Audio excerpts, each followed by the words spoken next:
Salam, hər vaxtınız xeyir. Bugün artıq biz fonetikanın ilkin sahəsi haqqında məlumatlar əldə edəcəyik. Ümumiyyətlə bilmək lazımdır ki, Azərbaycan dilində 42 dənə şöbə var. Fonetika, morfologiya, morfemika və sair. Bu şöbələrdən ilkini fonetika hesab olunur və dilçilik fonetikaya belə bir tərif verir. Fonetika Yunanca foni səs, tika elm sözlərindən götürülüb. Mənası səs bəs haqqında elm deməkdir. Fonetikada danışıq səsləri, onların əmələ gəlməsi, inkişafı və xüsusiyyətləri öyrənilir. Sual verə bilərsiniz ki, Azərbaycan dilindən danışdığın halda niyə deyirsən ki, fonetikanın mənşəyi Yunandır?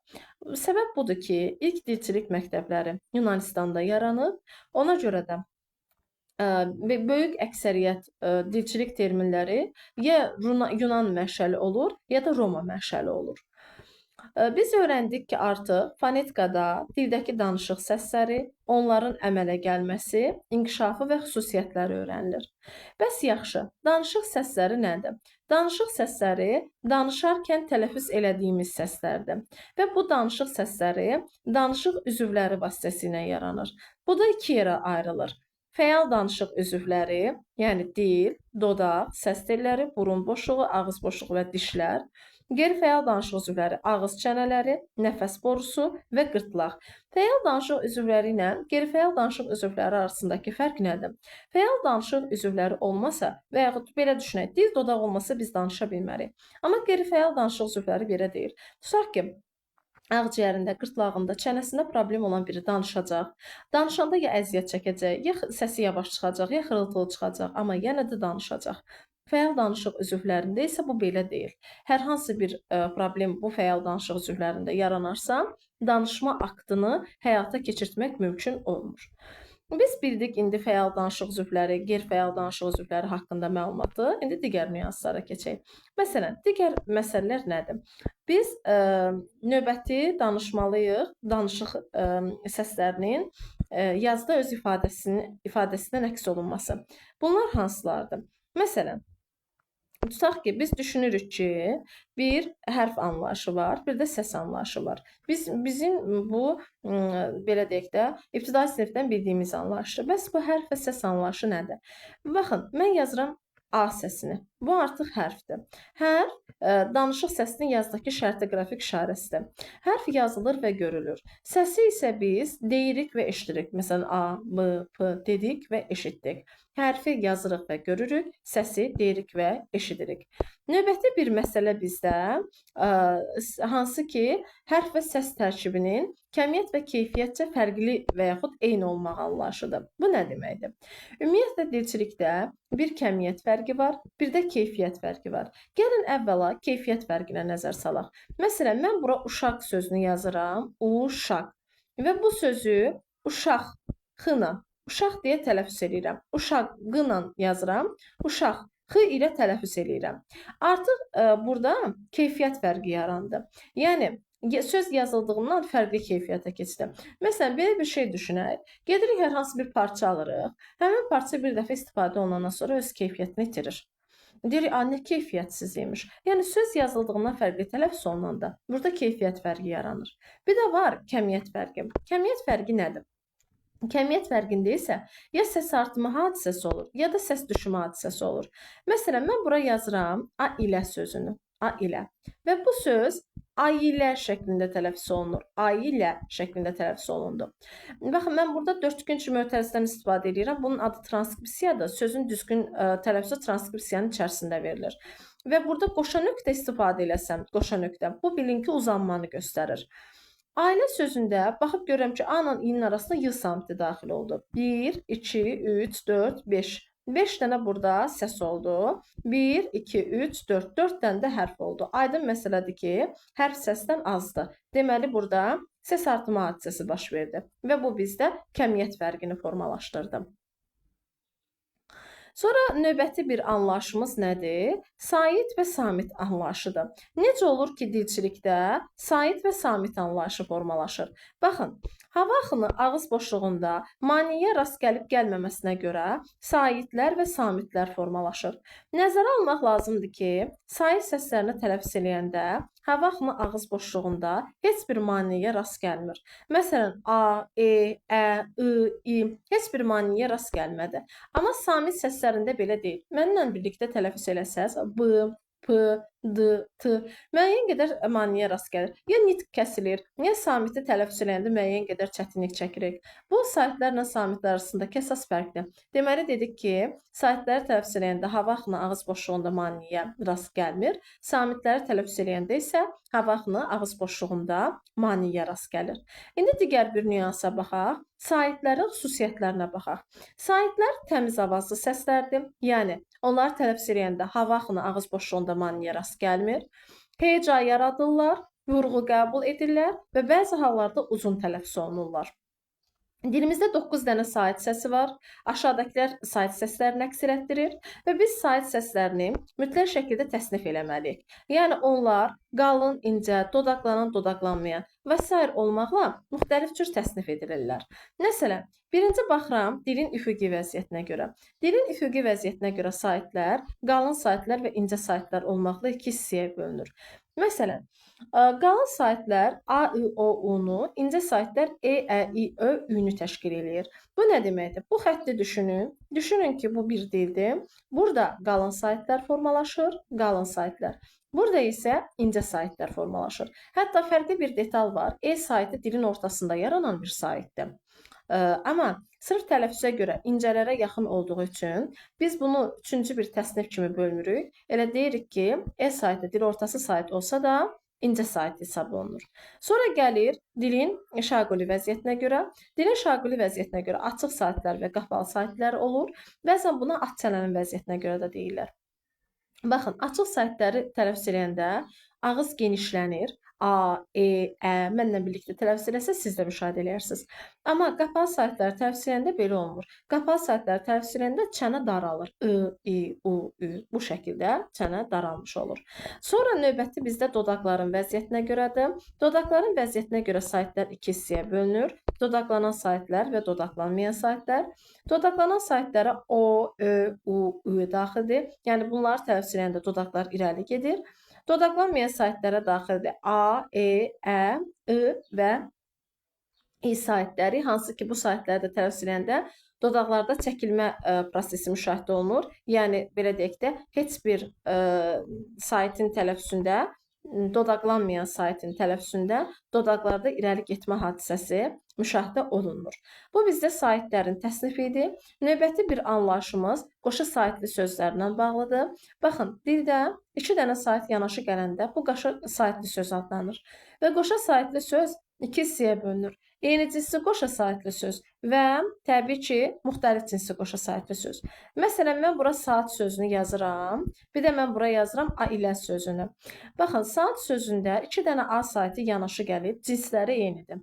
Biz deyirik ki, bu eyni cinsli qoşa saitli sözdür. Amma ailə sözündə A ilə İ saiti yanaşı gəlib, bu müxtəlif cinsli qoşa saitli söz hesab olunur artıq. Çünki bunların cinsi eyni deyil, fərqlidir.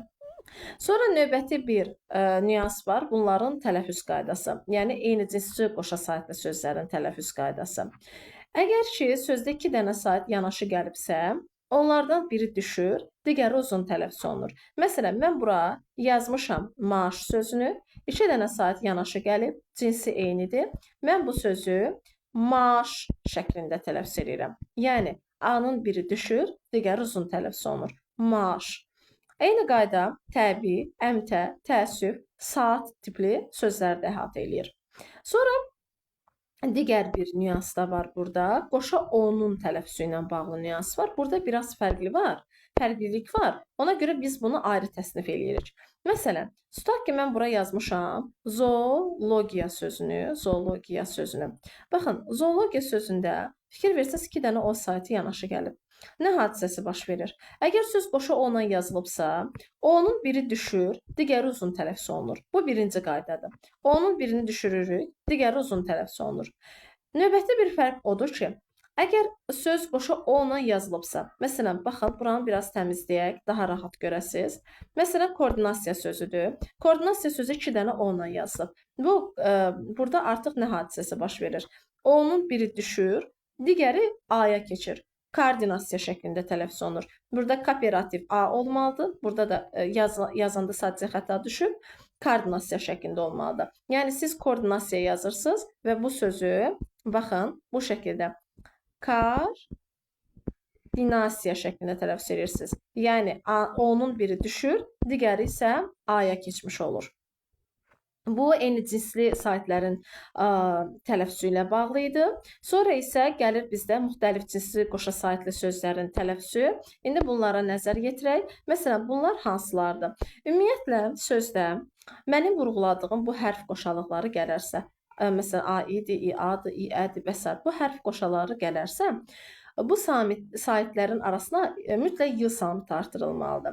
Mən burada nümunə göstərmişəm. Məsələn, mən bura yazıram A ilə sözünü və bu sözü A-lər şəklində tələffüz eləyirəm. A ilə İ saitinin arasına Y daxil oldu.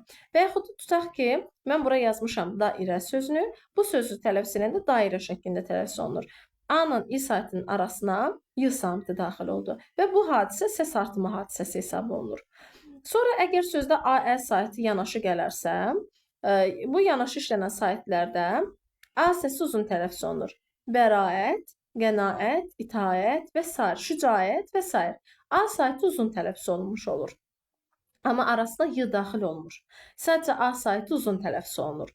Növbəti bir qaydamız isə bizdə xaloğlu, əmoğlu, dayıoğlu, bacıoğlu tipli sözlərin tələffüzü ilə bağlıdır. Bu nədir? Məsələn, ümumiyyətlə bir detalı nəzərə almaq lazımdır ki, bəzi sözlər var ki, orada səs düşümü hadisəsi, yəni sait düşümü olsa belə, heç bir fərq özünü göstərmir. Məsələn, mən tutaq ki, bura yazıram xala, oğlu. Xala, oğlu şəklində bunu yazmışam. Fikir versiniz, burada A və O saiti yanaşı gəlib. Mən bunu tələffüz eləyəndə, bu sözü tələffüz eləyəndə xal oğlu şəklində tələffüz eləyirəm. Xal oğlu şəklində tələffüz eləyirəm. Yəni, xal oğlu gəldi, bacı oğlu gəldi, dayı oğlu gəldi. Nə hadisəsi baş verdi? A saiti burada düşmüş oldu. Artıq biz deyirik ki, yanaşı gələn saitlərdən biri düşür, amma burada uzanma olmur. Yəni, xal oğlu, əmoğlu, dayı oğlu, bacı oğlu, əlağa, əlaçıq tipli sözlərdə səs düşmə hadisəsi olsa belə, heç vaxt uzanma özünü göstərməyəcək. Növbəti bir detalımız da baxın, müxtəlif cinsli digər saitlərin tələffüzü ilə bağlı bir anlayışdır. Bu nədir? Baxın, əgər tərkibində bu hərf birləşmələri olarsa, burada göstərilən hərf birləşmələri olarsa, bu sözlərin tələffüzündə heç bir fərq olmamalıdır. Biz əvvəl müəllim yazırdıq, müəllim və bu sözü tələffüz eləyəndə deyirdik ki, bu müəllim şəklində tələffüz olunur. Amma bu yanlışdır. Belə bir detal yoxdur. Səs düşmə hadisəsi artıq ola bilməz. Əgər mən müəllim yazmışamsa, bu sözü elə müəllim kimi də tələffüz eləməliyəm. Heç bir fərq olmamalıdır tələffüzdə. Hansı ki, bu hərf birləşmələri olarsa.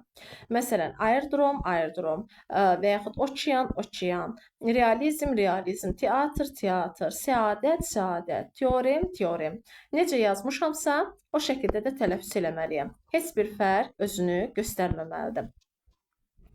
Bu bizim saitlərin xüsusiyyətləri, təsnifi ilə bağlı izahımız idi. İndi keçirik uzun tələffüz olunma ilə bağlı nüanslara. Baxın, uzanma mən qeyd elədim ki, bir səsin digərinə nisbətən uzun tələffüz olunmağıdır. Məsələn, uzanma ümumiyyətlə yalnız sait səslərində özünü göstərir. Elan, etibar, tusi, arif, bir sait digərinə nisbətən uzun tələffüz olunur. Və bizim milli sözlərimiz heç vaxt uzana bilməz. Uzanma yalnız özünü alınma sözlərdə göstərir. Alınma sözləri kateqoriyasında isə yalnız bu xüsusiyyət ərəb fars mənşəli sözlərə aiddir. Bizim öz sözlərimizdə heç vaxt uzanma ola bilməz. Yadda saxlamaq lazımdır ki, baxın, bizdə I və Ü saiti uzun tələffüz oluna bilməz. Mən bu saitləri necə yazmışamsa o şəkildə qalır. İstisna bircə dənə bilmək lazımdır ki, Üfüqi sözündə uzanma ola bilər. Üfüqi. Üfüqi sözündə ü saiti uzana bilər. Üfüqi. Amma yerdə qalan başqa heç bir sözdə ı və ü saiti uzun tələffüz oluna bilməz. Uzun tələffüz olunmaq, baxın, istənilən hecadə ola bilər, sözün əvvəlində də ola bilər, ortasında da ola bilər, sonunda da ola bilər, fərqi yoxdur. Məsələn, Arif bura gəl sözün əvvəlindədir.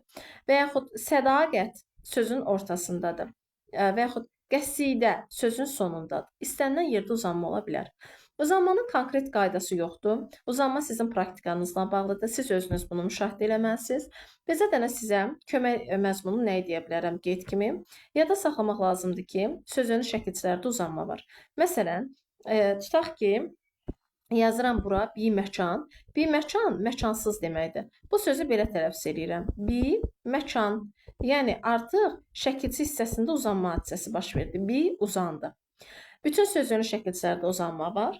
Bir də hansı ki, bəzi şəkilçilər var ki, o şəkilçilərin özündə də uzanma var.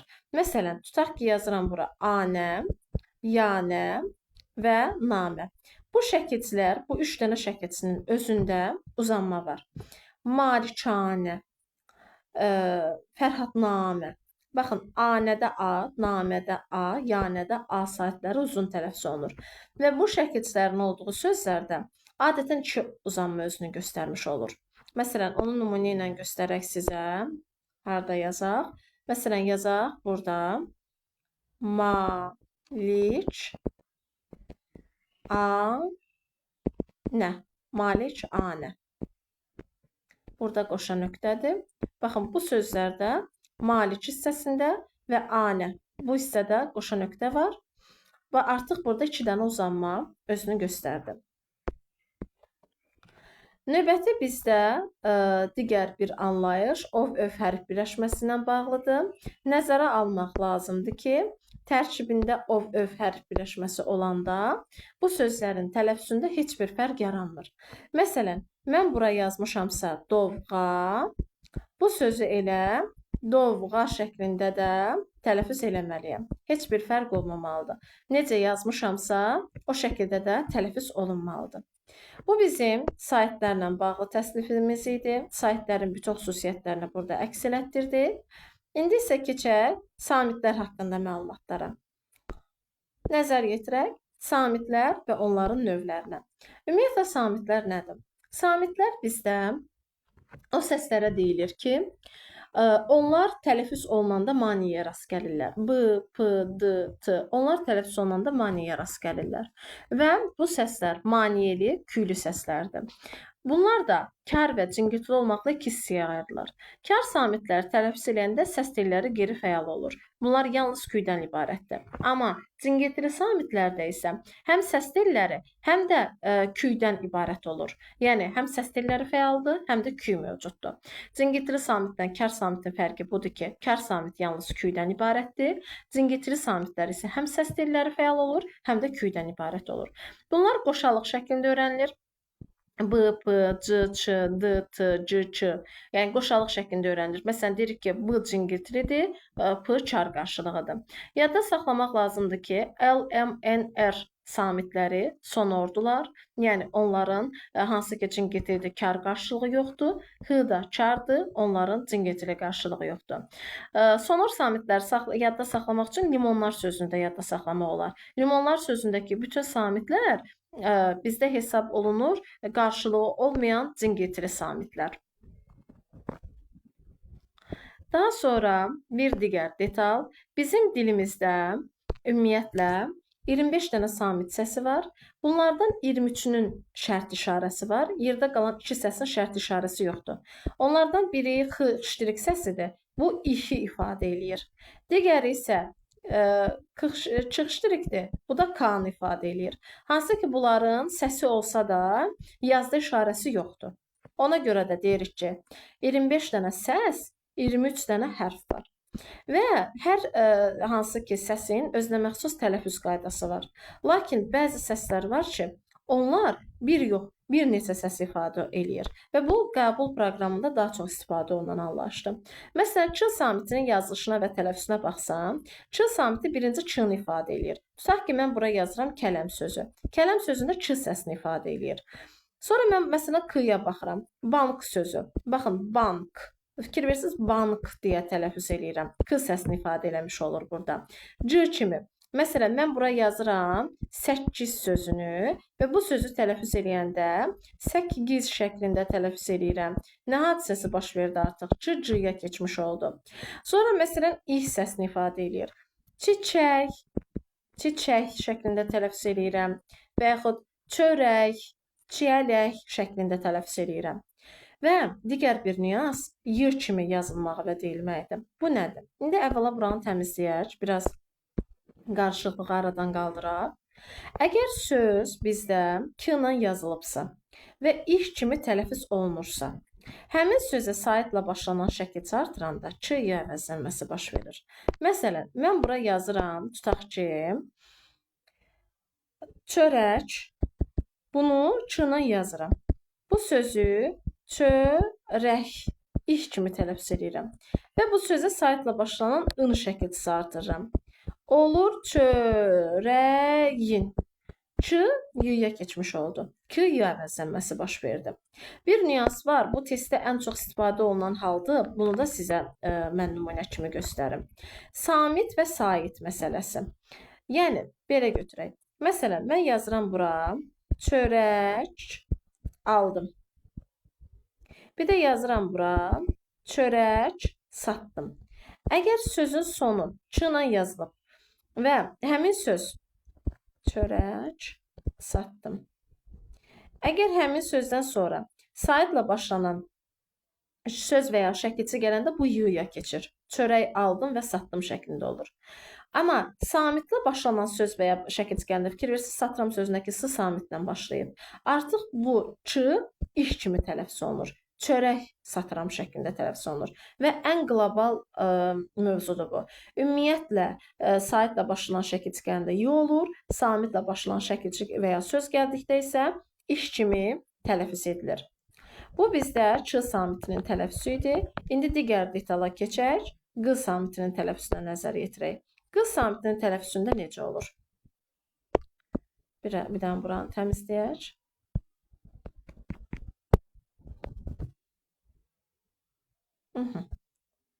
Q samitinin yazılışı və tələffüzü. Q samiti də bir yazıldığı kimi tələffüz oluna bilər. Məsələn, qələm sözündə q-nı ifadə edir. Bir x kimi tələffüz olunur. Tutaq ki, mən bura uşaq yazaram. Bu sözü uşaq kimi tələffüz edirəm. Q x-ya keçər. Bir də k kimi tələffüz olunar. Nök san şəklində tələffüz olunur. İndi bunu izah edeyim. Bu qayda nədir? İrəlidə sizin də olacaq bu. Sadəcə burada izah edirəm ki, daha rahat olsun, daha aydın olsun həmin detal bizə. Bizə dəqiqə PDF-yə yenidən qaydaq. Məsələn, baxın, mən bura yazıram nəyi? Mən yazıram bura miqyas sözünü, miqyas və yazıram nöqtə sözünü. Əgər q samiti Cingiltili samitdən əvvəl gəlibsə, elə q kimi qalır. Miqyas kimi də tələffüz edirik. Əgər q samiti kar samitdən əvvəl gəlibsə, nöqtə k kimi tələffüz edirik. Və bu dəyişməz qaydadır. Hər zaman ödəyir. Sonra bir digər qaydamız da bizdə q-nın ğ-ya keçməyidir. Əgər sözü mən belə deyim də, q-la yazıramsa, üzr istəyirəm. Əgər sözü q-la yazıramsa və mən bu sözü x-la tələffüz eləyirəmsə, məsələn, nümunə göstərək. Göstərək belə. Yazıram bura uşaq, q-la yazıram və bu sözü uşaq, x-la tələffüz eləyirəm. Və belə sözlərə saitlə başlanan şəkilçi artıranda q əvəzlənməsi baş verir. Uşaq yazıram, uşaq deyə tələffüz edirəm. Saitlə başlanan şəkilçi artırdım. Olur uşağın. Q əvəzlənməsi baş vermiş oldu. Bu istənilən halda belədir. Söz q-la yazılır, x-la tələffüz olunur. Belə sözlərə saitlə başlanan şəkilçi artıranda q əvəzlənməsi baş verir. Bayaq ç hərfi üçün yazdığım qayda burada da keçərlidir. Məsələn, nə demək istəyirəm? Tutaq ki, yazıram bura mən. Uşaq gəldi. və uşaq ağlayır. Ağlayır. Fikir verirsiniz, ağlayır sözü saitlə başlayıb. Artıq bu avtomatik bizdə q kimi tələffüz olunacaq və yazılacaq. Uşaq ağlayır və gəlir. Uşaq ağlayır və yaxud uşağın q əvəzlənməsi baş verəcək. Amma gəldi sözündə bu x kimi qalacaq. Uşaq şəklində qalacaq. Heç bir dəyişmə özünü göstərə bilməz. Bu bizdə q samitinin yazılışı və tələffüzü ilə bağlı idi. Növbəti isə gəlir bizdə artıq qoşa samitli sözlərin yazılışı və tələffüzü. Qoşa q samiti kq kimi tələffüz olunur. 9 yazıram, 9 deyə tələffüz edirəm. Qoşa çc kimi tələffüz olunur. Məkkə yazıram, Məkkə deyə tələffüz edirəm. Qoşa td kimi tələffüz olunur. Hətta yazıram, hətta tələffüz edirəm. Qoşa pb kimi tələffüz olunur. Tappıltı yazıram, tappıltı deyə tələffüz edirəm. Bunlar əzbərə bilinəsi bir qaydadır. Yəni bunları əzbərləmək vacibdir. Sonra digər hissələrə keçid eləyək. Y ilə bağlı anlayışlar. Bu çox vacib bir anlayışdır. İmtahanda daimi düşə bilən bir detaldır. Baxın, bir qrup sözlər var ki, qoşa y ilə yazılır, amma bir y ilə deyilir. Burada sözləri nümunə verib, yəni mən yazmışam nümunəsini, amma mən bunu sizə daha rahat qaydasını demək istəyirəm. Əgər sözü köklə şəkilçi ayıra bilirəmsə, o 2 y ilə yazılır. Məsələn, mən bura yazıram, tutaq ki, ədəbiyyat sözünü. Ədəbiyyat sözünün kökü ədəbdir. Bu sözü köklə şəkilçi ayırdım, iyyat leksik şəkilçi oldu. Artıq sözü köklə şəkilçi ayıra bilirsənsə, deməli bu söz 2 y ilə yazılır. Onun tərkibindəki iyyat şəkilçisində y samitinin biri də tələffüzə düşür. Məsələn, söz belə tələffüz olunur. Ədəbiyyat şəklində tələffüz olunur. Bir qrup sözlər var ki, amma belə deyək də, qoşa y ilə yazılır və yazıldığı kimi də deyilir. Yəni, onun tələffüzündə bir fərq olmur. Bunun səbəbi isə y-nın kökdə olmağıdır. Məsələn, mən yazıram bura, tutaq ki, səyyah sözünü. Səyyah sözündə bunu necə yazmışamsa belə tələffüz edirəm. Elə səyyah kimi də tələffüz edirəm. Səbəb nədir? Qoşa y-lar kökdədir. Köklü olduğu üçün mən onu düşürdə bilmərəm. Necə yazılıbsa, o şəkildə də tələffüz olunmalıdır. Bir qrup sözlər var ki, amma onlar bir y ilə yazılır və bir y ilə tələffüz olunur. Məsələn, yazıram bura Türkiyə sözünü və yaxud Mərsiyə sözü, layihə sözü. Bir y ilə yazılır və bir y ilə də tələffüz olunur. Necə yazılıbsa, o şəkildə də tələffüz olunmalıdır. Sonra növbəti bir detalımız bizim eyni cinsli qoşa samitlərlə bağlıdır. Yadda saxlamalıyam ki, bu samit qoşalığı olarsa, bunlar necə yazılırsa, elə tələffüz olunur. Məsələn, mən bura yazıram ləzzət sözünü və bu sözü elə, belə deyək də, yazılışda transkripsiya olmamalıdır. Bu sözü yazıram, məsələn, ləzzət deyə və bu sözü tələffüz eləyəndə elə ləzzət şəklində də tələffüz edirəm. Necə yazılıbsa, o şəkildə də tələffüz olunmalıdır. Heç bir fərq özünü göstərə bilməz. Növbəti bir digər qaydamız n samitindən sonra b-m samitinin gəlməsi zamanı tələffüz qaydasıdır. Mən bura bir düstur yazmışam. Məsələn, mən yazıram bura tənbər sözünü. Fikir verirsiniz, n-dan sonra b samiti gəlib. Bu söz avtomatik tənbər şəklində tələffüz olunmalıdır. Bu sözün yazılışı ilə deyilişi arasında heç bir fərq olmamalıdır. Növbəti bir detalımız, üzr istəyirəm, yazılışla deyilişi arasında fərq olmamalıdır dedim. Yanlış bir detaldır. Baxın, mən bura yazdım tənbəl sözünü, tənbəl. Bu sözü tələffüz elədim tənbəl şəklində. Nə hadisəsi baş verdi? N samitindən sonra b samiti gəldiyi üçün n m-ya keçdi. Əslində düzgün informasiya üçün qeyd eləməliydim ki, deyilişlə yazılış arasında fərq özünü göstərməlidir. Tənbəl yazıb tənbəl şəklində tələffüz eləyirəm. Və yaxud İstanbul yazıb İstanbul şəklində həmin sözü tələffüz eləmiş oluram.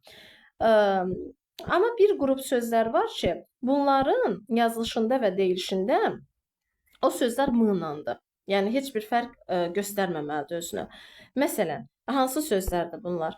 Kömbə sözüdür, peyğəmbər sözüdür, kombayn sözüdür, hambal sözüdür, ansambl, lampa sözləri. Bu sözlər m-la yazılır və m-la da tələffüz olunur. Yəni, necə yazılıbsa elə tələffüz olunur və bu sözlərin deyilişində, yazılışında heç bir fərq özünü qətiyyən göstərə bilməz. Növbəti detalımız bəzi cingitili samitlərlə bitən sözlərin yazılışı və tələffüzüdür. Əgər söz bıcıdığı samiti ilə bitibsə, bu sözün e, ya öz kar qarşılığına keçdiyini, ya da olduğu kimi qaldığını necə müşahidə edirəm? Mən bura yazıram, corab aldım. Bir də yazıram, corab satdım. Əgər ki, sözün sonu bıcıdığı samiti ilə bitibsə və bu sözlərə istənilən halda saitlə başlanan şəkilçi və ya söz əlavə eləsəm, bu samiti olduğu kimi qalacaq. Görürsüz, aldım sözü çünki saitlə başlayır. Amma sözün sonu bıcıdığı samiti ilə bitərsə və bu sözlərə mən samitlə başlayan söz və ya şəkilçi artırsam, bu pır kimi tələffüz olunacaq. Corab satıram şəklində tələffüz olunacaq. Sait gələndə olduğu kimi qalır, samit gələndə isə əksinə öz qarşılığına keçmiş olur. Öz cingitri qarşılığına keçmiş olur. Və bu dediyim qayda istənilən halda mütləq ödəyir. Növbəti bir qaydamız sonu qoşa samitlə bitən təkhecalı sözlərlə bağlıdır. Məsələn, mən bura yazıram, tutaq ki, xətt sözünü, yazıram bura xətt sözünü. Və belə sözlərə samitlə başlanan şəkilçi artıranda mütləq söz kökündəki ikinci samit düşməlidir. Olmalıdır xətsiz şəklində. Və ya tutaq ki, bu söz mürəkkəb sözün ikinci tərəfi olarsa, məsələn, yazıram bura rəsm, xətt. Bu sözü 2 dənə t ilə yaza bilmərəm. Bu yanlışdır, qətiyyən ola bilməz. Mən bu sözü 1 t ilə yazmalıyam. Çünki bu mürəkkəb sözün birinci tərəfidir. Amma tək hecalı qoşa samitlə bitən bu sözlər mürəkkəb sözün birinci tərəfi olanda, məsələn, hətt yuduz sözünə fikir verin.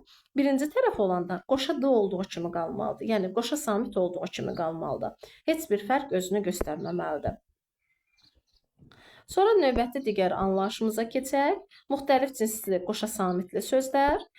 Birinci qayda haqqında artıq mən q samitinin tələffüzündə və yazılışında məlumat verdim. Digər bir qayda iki müxtəlif kar samitlə bağlıdır. Məsələn, mən yazıram bura bitki. Əgər sözün ortasında iki müxtəlif kar samit gələrsə, tutaq ki, t ilə ç. İkisi də kardır və müxtəlif cinsidir. Burada ikincisi cingiltili tələffüz olunur. Tələffüz olunur bitki şəklində. Yəni 2 dənə kar samit yanaşı gəlib, ikincisi cingiltiliyə keçdi. Bitki şəklində tələffüz olunur. Sonra yadda saxlamaq lazımdır. Kar-keş şəkilçilərinin tələffüzündə fərq olmur. Məsələn, sənətkar eyni qalır, zəhmətkeş eyni qalır. Heç bir fərq özünü göstərə bilməz.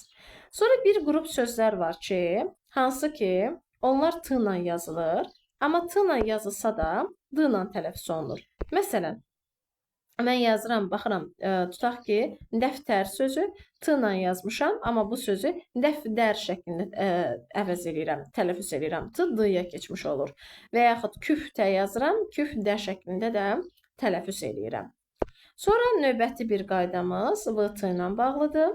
Tutaq ki, sözün ortasında vt samiti gələrsə, yəni bu birləşmə gələrsə, bu ft kimi tələffüz olunmalıdır. Baxın, avtomat vt gəlib, avtomat ft kimi bu sözü tələffüz edirəm. Sonra növbəti bir qaydamız, əgər sonu t ilə bitən sözdürsə və dılıtızısı samiti ilə başlayan hər hansı bir şəkilçi gələrsə, ç kimi tələffüz olunur. Qaçdı, ç sözün yəni hissəsi ç ilə, sonu ç ilə bitib, d şəkilçisi ilə başlayan şəkil, d ilə başlayan şəkilçi artırılıb, bu qaçdı şəklində tələffüz olunur. Keçdi, keçdi şəklində tələffüz olunur. Və ya sözün ilk c samitindən sonra dılızısı samiti gələrsə, ç kimi tələffüz olunur. Güclü yazıb güclü şəklində, vicdan yazıb vicdan şəklində tələffüz edirəm. Bunlar vacib qaydalardır. Bunlar dili həm düzgün şəkildə tələffüz eləmək üçün lazımdır, həm də orfoepiya testlərini tam mənimsəyə bilmək üçün mütləq şəkildə nəzər yetirilməsi lazım olan nüanslardandır. Sonra lar, lan şəkilçiləridir. Bu şəkilçilər də hansı ki fərqli tələffüz olunur. Məsələn, zərərli yazıb zərərli şəklində tələffüz edirəm. Oğlanlar yazıb oğlanlar qoşa n şəklində tələffüz edirəm. Stan şəkilçisi sıdan kimi tələffüz olunur. Dağıstan yazıb Dağıstan şəklində tələffüz edirəm. Bir qrup sözlərdə f samiti v kimi tələffüz olunur.